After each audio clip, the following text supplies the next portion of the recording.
Hey guys, welcome back to Achieve Ed. Today we're going to be talking about the top 3 tips when deciding between colleges that you got accepted to. So the first thing I want to say is generalist versus specialist schools. When you look at the rankings on US News, that is reflective of a generalist ranking. I've been reading this book by David Epstein recently called Range, which talks about the differences between generalists and specialists. So on the generalist side, right, like I said, it's a lot of these Ivy League schools, the schools that you see on the top of the US News rankings, because they have a lot of interdisciplinary learning and a wide range of resources, regardless of what you want to go into specifically, right? So let's take like a very good example of this, which is Harvard, right? Harvard is not like known for any one particular major, but they're a very good school because no matter what you want to do there, you're going to be supported very well, whether that's law school, whether that's arts, what music, right? I mean, it's not like they're the top, right, at any of these things. I mean, maybe some of them Harvard is, but generally when you're going to these generalist schools, your goal is to kind of get access to a lot of different opportunities and kind of expand your horizons. A lot of these schools might even have required courses that they want you to take, like a core curriculum at Columbia or other just kind of like whatever they call it, where it's like distributive requirements that you have to take courses in like social studies, you have to take a course in math, whatever, even if you're not majoring in those fields. On the other hand, think of specialist schools. This is a school, I think like Georgia Tech is a great example, right? You go there because like, I guess 80% or probably very high probability, right? You're going to be majoring in computer science or something very similar to that, because Georgia Tech was built, right, to really foster these types of students and help them get placed into computer science or whatever jobs after college. And in fact, at these schools, not only will your coursework be focused on, obviously like that thing that they're good at, but in fact, the coursework and the learning will be specifically geared towards helping you land a job. Literally, the problems that you're doing in class might even be asked on the interview.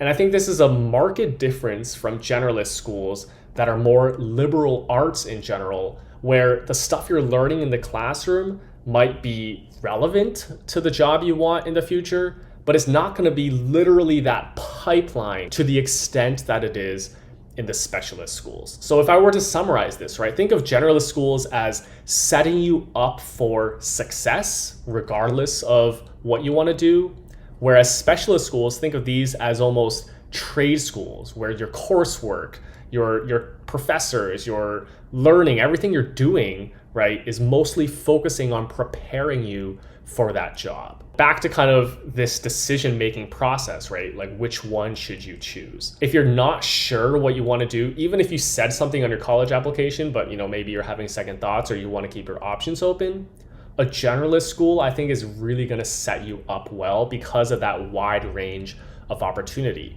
On the other hand, if you're pretty confident that you want to do something specific, then a specialist school like Georgia Tech or a lot of other examples out there, right, might make more sense for you. But here's the other thing I think you should consider. At generalist schools, you'll also be meeting other people who are doing, totally different things from you. And I think that's also very valuable as well in some circumstances where you want to, have access and learn from a lot of different people and not just have all your friends be, competing with you for the same job or like doing the same exact thing as you. All right, so the second thing I want you guys to think about is a campus-focused culture versus a city-focused culture. And let me explain this.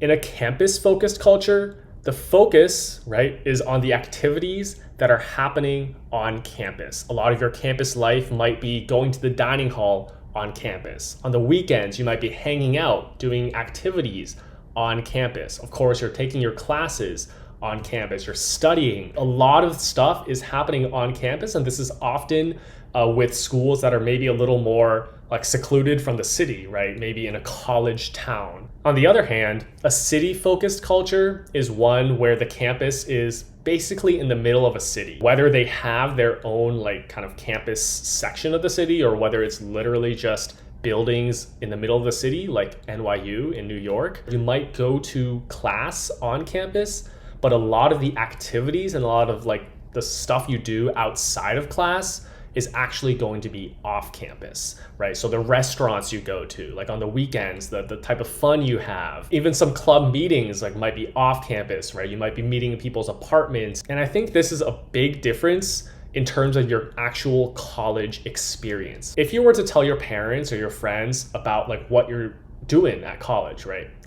Would it be cooler, in your opinion, to tell them about the stuff that's happening on campus? Like, oh, I went to this, fraternity party or something, versus in the city, like, oh, I went to this really cool restaurant, I got to explore like this area of the city. What do you think would excite you more? And I think that'll definitely inform your answer. And now the last thing I want you guys to consider is location. And I know this is probably something you're already thinking about, but let me add some more context. A big part of location is where you're going to end up after college. The students that go to a particular college in a particular region usually end up staying there. And I think I know why. Because a lot of companies send recruiters to your school. And these recruiters are, generally going to be from around the area. The recruiters are recruiting students from your school, and then the students, end up going to those companies most of the time. And it ends up that like a lot of students tend to congregate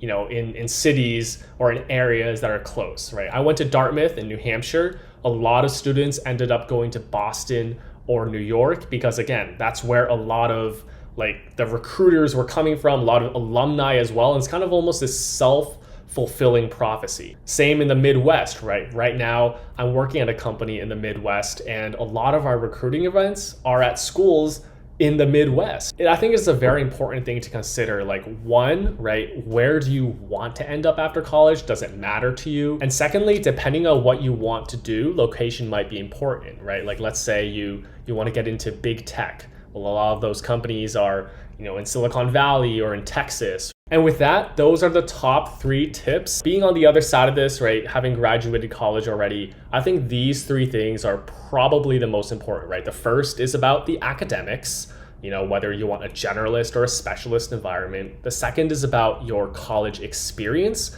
whether you want it to be about the city or about the campus. And then the third is about where you want to end up after college. And that's where the location comes into play. Okay, so I know that was a lot, but if you have any questions, feel free to comment it down below, or again, go to achieveedprep.com if you want really customized help and jump on a call or something. We'll talk next time. I will see you guys later. Peace.